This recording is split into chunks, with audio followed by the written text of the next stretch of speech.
Hi, I'm Sophie from Nevada. Please like and subscribe. I never had a dad growing up. It was always just me, my mom, and my menace of a sister, Chelsea. Ever since we were kids, Chelsea's only goal was to destroy my life. Once when I was 7, I was laying on the couch watching the latest Storytime animated video with my headphones on when all of a sudden, my devilish sister snuck up behind me with scissors and cut the wire. What's wrong with you, dork? I didn't understand why Chelsea hated me so much, but at least I had my mom. She was always so kind, and I loved her so much. But then, when I was 10 years old, that all changed. I ran over to give my mom a hug, but as soon as I came into contact with her, I started violently sneezing. It felt like I had the worst cold ever. The cold lasted for the rest of the week, and it always seemed to get worse whenever mom was around me. It was weird. We contacted the doctors, and they broke the heavy news to us. It seems Sophie has a rare condition called momiophosia. It means she's allergic to you. What? How is that possible? It's rare, but it has happened before. We advise you to stay away from your daughter as long as possible until we find a cure. It's been 5 years since that doctor's appointment, and they still haven't found a cure. My life has been miserable ever since. Even more miserable than Chelsea's little devilish schemes. I can never see my mom. We have to live in separate parts of the house. If I want to speak to her, it can only be when I'm at least 10 meters away. I hate it. Chelsea hasn't made things easier either. One time, we were planning a surprise party for my mom. We had a cake ready, and suddenly, my mom walked in through the back door without us noticing. Unfortunately, I was standing right by there, so when mom walked in, I started sneezing like crazy. Chelsea was holding the cake, and as I knocked into her, the cake went flying right into poor mom's face. Sophie, you idiot! You ruined everything! I felt terrible. I'm so sorry, Mom. Oh, honey, it's fine. No, it's not fine. Sophie, I hate you. Chelsea ran off and everyone stared at me awkwardly. My mom couldn't even comfort me because if she did, I would have a cold for the rest of the week since I was allergic to her. Just when I was about to burst into tears in front of everyone, I felt someone wipe off some frosting from my face. Hi! It was a boy, and damn, he was cute. He licked the frosting off his finger and smiled. I'm Marv. My heart was trembling. I'm Sophie. Nice to meet you. We spent the rest of the party together. He was so sweet and charming. At the end, I said goodbye to him as he left, and then, as I turned around to leave, I walked right into Chelsea. You won't believe what she did next. She grabbed me by the shoulders and slammed me into the wall. You stay away from him. He's mine. What? You heard me. Stay away from him or you're dead meat. Chelsea stalked off to her room, and I felt like I wanted to cry. If I wanted to keep the peace in the family, I had to do as Chelsea asked.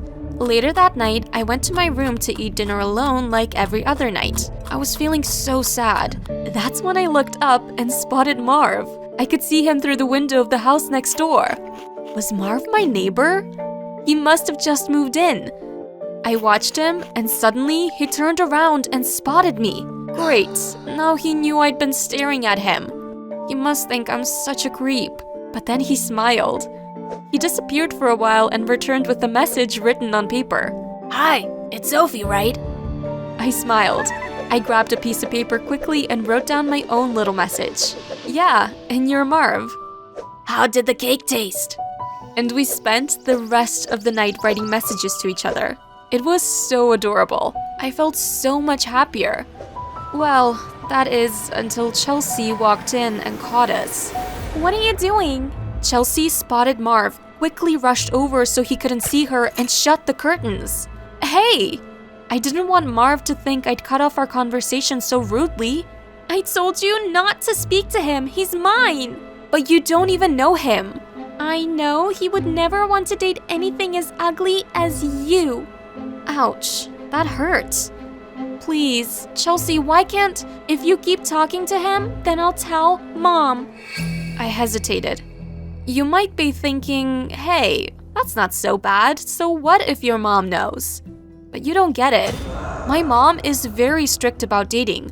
She doesn't want me or Chelsea dating anyone until we're 18. Harsh, I know. So reluctantly, I agreed to Chelsea's terms. The next day, I decided to head to the park. I needed time to myself. I sat down on the bench and I just started crying out of nowhere. Suddenly, I felt a soft tap on my shoulder. It was Marv. It's all right. You can tell me. I explained everything to Marv. Chelsea, my allergies, my mom, everything. At the end, Marv hugged me tight. Don't worry. Do you mind if I give you a little advice? Sure. Okay, well, I don't think you should listen to your sister. Why? Marv smiled. Here's why. And he kissed me. Can you believe it? My first kiss ever. And it was with the boy of my dreams. After that, Marv and I started dating officially. At school, Marv and I would walk hand in hand. And when we walked past Chelsea, she stared at me with such hatred in her eyes. The thing was, I realized that Chelsea would never snitch on me to Mom. 'Cause then if she did, she knew I would snitch on her. 'Cause trust me, Chelsea has dated a lot of guys in the past. We were at a stalemate, and that was fine by me, so long as I could spend time with Marv. Prom was coming up and I really wanted to look my best. When I arrived home, I was carrying my shopping bag and my new dress that I had just bought. It was this gorgeous blue gown with sparkles, like Cinderella. Chelsea noticed me as I headed into my room. "What you doing?" "It's prom night. Tell Mom not to come near me. I don't want to get a cold tonight." I should have known better than to tell Chelsea the truth. A few minutes later, while I was in my room doing my makeup, Chelsea burst in with Mom's sweater in her hand and she started to rub it all over my face. "No, stop!" Chelsea cackled. Then, before she left, she dumped a bottle of black ink all over my dress. I was left there alone, sneezing uncontrollably with a ruined dress and a puffy face. I didn't end up going to prom. The next day, my phone pinged with dozens of messages. My friends had sent me a bunch of pictures of the prom, and in them, I saw Marv and Chelsea dancing together. How could they do this to me? I didn't think it could get any worse, but then I swiped right, and the worst thing imaginable appeared. Marv and Chelsea kissing.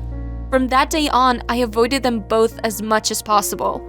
Chelsea was a little hard to avoid since we lived in the same house, but Marv was relatively easy. I just sat in the back of the class, ran off before he could speak, and spent my breaks in a girl's bathroom. But finally, Marv caught me one day in the hallway. Sophie! I tried to move away, but he grabbed my arm. Sophie, please, why won't you speak to me? You aren't answering my calls, you never see me. What did I do? I think you know exactly what you did. No, I don't. Please, Sophie, tell me what I did wrong. You kissed my sister. I saw the photos, don't try to deny it. Understanding dawned on his face. I see. I was hoping you wouldn't see that. His replies surprised me. I'd expected him to deny it. Well then, you know why. Sophie, it's all a big misunderstanding. I didn't kiss Chelsea. She forced herself onto me. And she tried to dance with me the whole night, but I spent the whole night thinking about you. I hesitated. Really? Yes, and to prove it, Marv turned and spotted Chelsea heading our way. When Chelsea spotted us, she flaunted over and leaned on Marv in a flirty way. She was doing it to annoy me, I could tell. "Oh, hey Marv baby, how are you?" See? Marv grabbed my hand and we walked away, leaving Chelsea behind with a milkshake in her hair. I don't care about your sister. I care about you. I smiled. I was so happy to have Marv back. The next day, we were hanging out in a field by my house. It was sunny, the sky was bright blue, and life was pretty much amazing.